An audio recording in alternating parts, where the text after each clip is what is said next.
al României are o lucrare expusă la Casa Albă și mai mult decât atât a primit o scrisoare de mulțumire pentru tablou chiar de la președintele Americii. Joe Biden i-a trimis și o scrisoare de mulțumire pictorului român pentru lucrarea 50+1 state.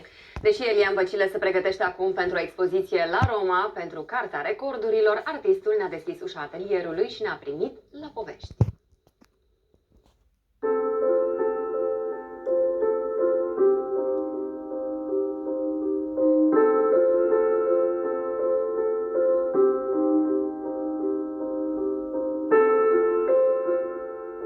Parcă m-am emoționat și eu pentru că am văzut ce scrie acolo.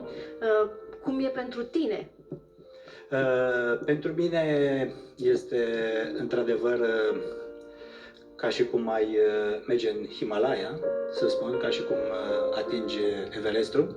Este o mare onoare pentru mine în cariera mea de pictor abstract și o mare onoare pentru mine ca om. Vreau să-mi spui cum a luat naștere întâlnirea virtuală, așa, dacă e dintre tine și Joe Biden. În luna iulie a acestui an, în Statele Unite. Acolo s-a născut acest proiect, proiectul Biden. Din acest proiect Biden mai fac parte încă două lucrări.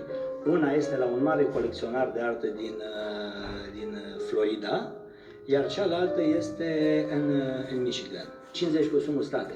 De ce am numit-o așa? Sunt 50 de state care sunt pe trapeu, da, figurate prin steluțe. Eu nu fac steluțe, fac cercuri și linii. Le-am figurat prin cercuri și am zis 50+1 pentru că Washingtonul nu este inclus peste aia. Și ca lucrurile să aibă legătură cu America, cu povestea americană, aceste cercuri de negru luminos sunt străjuite în stânga și în dreapta de niște linii care te trimit cu gândul la Grand Canyon, Colorado. 9 iulie am expediat-o cu direcția Casa Albă.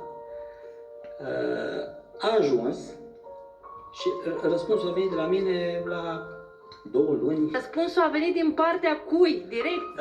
Răspunsul a venit din partea Casei Albe, a venit din partea președintelui Joe Biden, care mi-a scris o scrisoare foarte, foarte frumoasă și unică, care mi-a mulțumit de 2 ori. A început cu Dragă Elian, a spus că e timpul ca națiunea americană, foarte frumos, a spus, să fie împreună, să nu existe dezbinări. De ce pictorul de negru? Negru este foarte, foarte modern. Negru are autoritate. Pe mine mă liniștește. Eu numesc pictura abstractă frumusețea ascunsă a artei. Pictorul de negru mi-a spus prima oară maestrul meu, care m-a și descoperit, maestrul Virgil Cojocarul Cover, pentru că pictez doar în negru. Eu îți mulțumesc că m-ai primit în vizită în atelierul tău, sunt și eu onorată și aștept să ne vedem în ianuarie, da? Onoarea este de partea mea, sigur că da. Da, acum, astăzi, în sfârșit ne bucurăm de soare și